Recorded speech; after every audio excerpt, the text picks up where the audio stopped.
खुलुमबाय स्टुडिअ दं आङो राकेश रामसियारि नोंथांमोना मिथिगौ दे फैगौ 4 जुनाव बिसायख'थि जे साननाय बे बिसायख'थि साननाया जानो थांगासिनो दङ भारत नाङैनो बे बिसायख'थिखौ लानानै सोर जागोन बे समाव हादरनि खुंगिरिया बेखौ लानानै गोबांनि नोजोरानो बे समाव दङ आरो बेखौ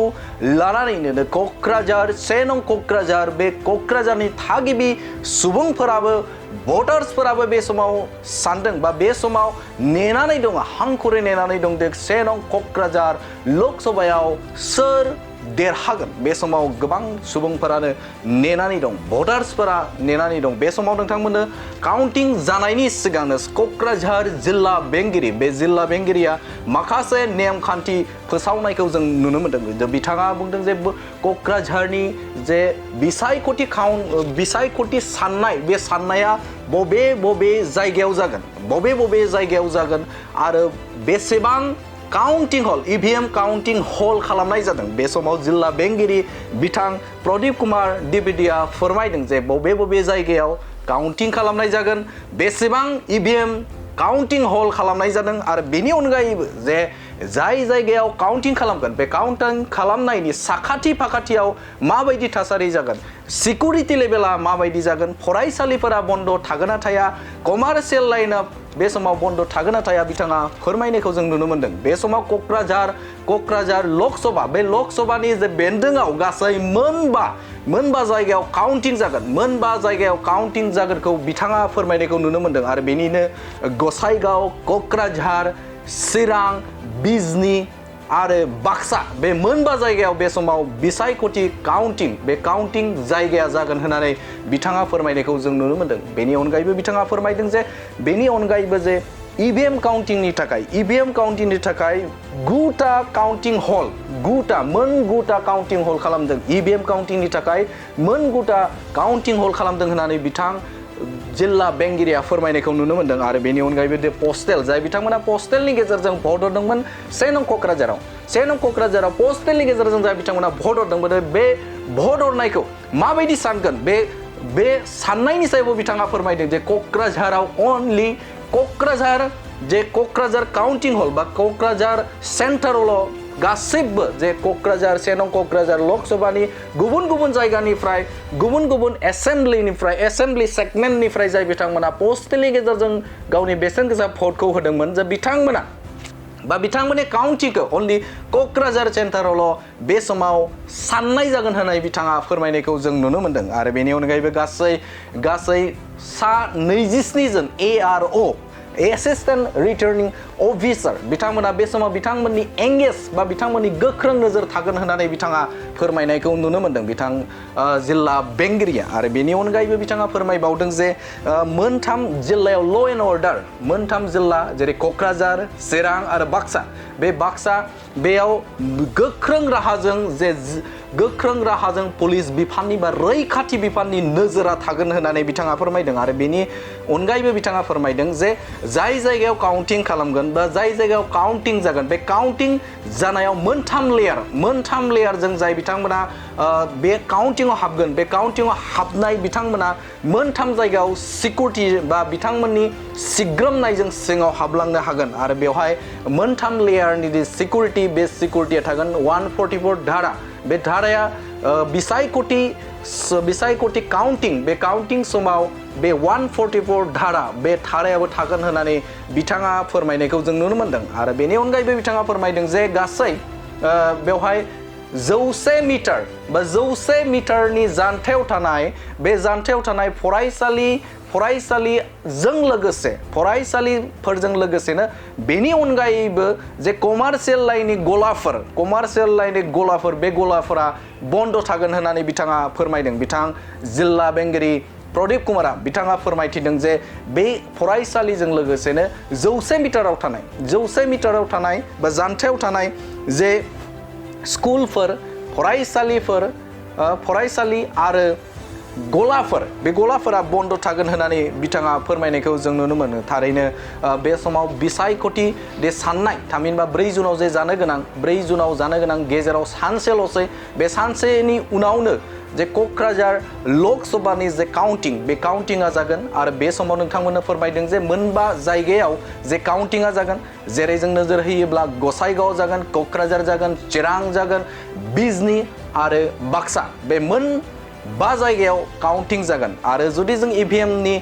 हल काउन्टिं हलखौ जों जुदि नोजोर होयोब्ला बिथाङा फोरमायनायब्ला जिल्ला बेंगिरिया क'क्राझार जिल्लानि जिल्ला बेंगिरिया फोरमायनाय बायदिब्ला गासै मोनगुथा इभिएमखौ बा इभिएम काउन्टिंनि थाखाय बे समाव जायगा थि खालामनाय जादों होननानै फोरमायनायखौ नुनो मोन्दों आरो गुबुन फारसेजों बिथाङा फोरमायबावदों जे पस्टेल भटनि थाखाय साननायनि जे बिबां बा साननाय बे साननायखौ क'क्राझार सेन्टारावल' बा क'क्राझार जायगायावल' बे समाव साननाय जागोन होननानै बिथाङा फोरमायदों आरो सिकिउरिटि बेलायाव जोबोद गोख्रों जागोन जिल्ला हिसाबाव क'क्राझार चिरां आरो बाक्सा बे मोनथाम जिल्लायाव गोख्रों राहाजों सिकिउरिटिनि जे चेकिं बे चेकिंआ थागोन मोनथाम लेयारजों सिकिउरिटि चेकिंआ थागोन आरो बेनि अनगायैबो साखाथि फाखाथि बा 100 मिटारनि साखाथि फाखाथि बे समाव बे जायगाफोराव कमार्शियेल लाइनजों जाय बिथांमोना फालांगियारि खालामग्रा जे गलाफोर बेनि अनगायै फरायसालि बे फरायसालिफोरा बन्द थागोन होननानै बिथां जिल्ला बेंगिरिया फोरमायनायखौ नुनो मोनदों बे समाव नोंथांमोननो जे जिल्ला बेंगिरिया होनाय माखासे नेमखान्थिफोर होनाय आरो माबे बिथिंजों बिथाङा बे क'क्राझारनि जे ओनसोलाव जे साननाय बे भट काउन्टिंनि साननाय बे साननाया जागोन आरो बबे बे जायगाफोराव काउन्टिंआ जागोन आरो बेनि अनगायै बेसेबां सिकिउरिटिफोरा माबायदि जागोन बे समाव बिथाङा होनाय जे नेमखान्थि बे नेमखान्थिखौ नोंथांमोननि गेजेराव बड'लेण्ड बुब्लिया होबाय गोजोन्थों আপোনালোকে অলৰেডি জানে যে আমাৰ অহা 4 তাৰিখে গোটেই ইণ্ডিয়াত যেনেকৈ কাউণ্টিং হ'ব আৰু কোকৰাঝাৰ সমষ্টিৰো কাউণ্টিং হ'ব চ' গোটেই কোকৰাঝাৰ লোকসভা সমষ্টিত 5টা জেগাত কাউণ্টিং হ'ব কোকৰাঝাৰ গোসাইগাঁও চিৰাং বিজনী আৰু বাক্সা টোটাল 9টা কাউণ্টিং হল প্ৰিপেয়াৰ কৰা গৈছে ইভিএম কাউণ্টিঙৰ কাৰণে কাৰণ আমাৰ 9টা এছেম্বলি সেগমেন্ট আছে কোকৰাঝাৰ লোকসভা সমষ্টিত আৰু পোষ্টেল বেলেট আৰু ইটিপিবি যে কাউণ্টিং হ'ব এই গোটেই সমষ্টিৰ কাউণ্টিং খালি কোকৰাঝাৰ কাউণ্টিং চেণ্টাৰতে হ'ব আমাৰ 27 জন এআৰও যেনেকৈ এইবাৰ ইলেকশ্যন কমিশনৰ গাইডলাইন মতে 27 জন এছিষ্টেণ্ট ৰিটাৰ্নিং অফিচাৰ এংগেজ হৈছে গোটেই কাউণ্টিং প্ৰিপাৰেশ্যন কাৰণে আৰু around 750 আমাৰ counting personal including counting supervisors and micro observers amar EVM aru postal ballot counting karone prepare kora goise law and order wise amar tinita district ase Kokrajhar Chirang aru Baksa tinita superintendent of police prepared ase temloke CAPF aru SAPF দুটাই মিলাই পেলাই যিমানখিনি requirement আছিলে আমাৰ fulfil কৰা গৈছে আৰু security অ্যাৰেঞ্জমেণ্ট tight থাকিব কাউণ্টিং চেণ্টাৰত 3 লেয়াৰ সিকিউৰিটি থাকে জেনেৰেলি এটা 100 মিটাৰ পেৰিফেৰি তাৰপিছত এটা কাউণ্টিং প্ৰেমাইছেছ গেটত আৰু এটা কাউণ্টিং হল গেটত সো 100 মিটাৰ প্ৰেমাইছত যিমানখিনি এষ্টাব্লিছমেণ্ট থাকিব মানে 100 মিটাৰ পেৰিফেৰি ভিতৰত যদি কিবা কমাৰ্চিয়েল এষ্টাব্লিছমেণ্ট স্কুল কলেজ যি আছে এইবিলাক গোটেইখিনি বন্ধ থাকিব হেদিন nobody other than the authorized personals will be allowed to enter 100 metre যে পেৰিফেৰি হ'ব এটো পেডেষ্ট্ৰিয়ান জোন হ'ব একো ভেহিকল এলাউড নহ'ব তাৰ ভিতৰত আৰু কাউণ্টিং প্ৰেমাইজ ভিতৰত এটো মানে যিমানখিনি ৰেষ্ট্ৰিকশ্যন যিখিনি গাইডলাইন মতে আছে এইখিনি ফলো কৰা যাব এটো আমাৰ প্ৰিপাৰেচন ফুল সুইংত আছে আমি সাকসেসফুলি কাউণ্টিংটো শেষ কৰাম যেটো আমাৰ 100 মিটাৰ পেৰিফেৰিত যেনেকৈ আমি ক'লো যে কমাৰ্চিয়েল এষ্টাব্লিছমেণ্ট বিলাক নহ'ব এটো কাৰণে 144 এটা অৰ্ডাৰ দিয়া গৈছে আৰু এটা জেনেৰেল যে 144 অৰ্ডাৰ থাকে হেতু হ'ব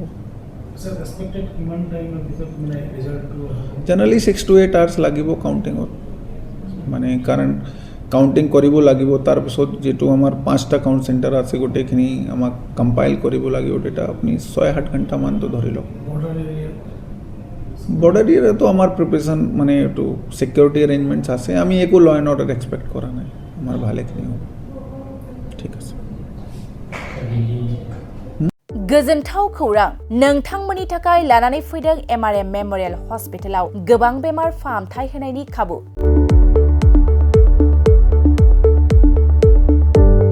बेमारि सुबुंफोरनि थाखाय गोजोनथाव खौरां MRM मेमोरियेल हस्पिटालाव मोजां रोंगौथि गोनां डक्टरफोरजों बेमारि सुबुंफ्रा मोजां फाहामथाय लानो हानाय सुबिदाखौ लानानै फैबाय MRM मेमोरियेल हस्पिटाला।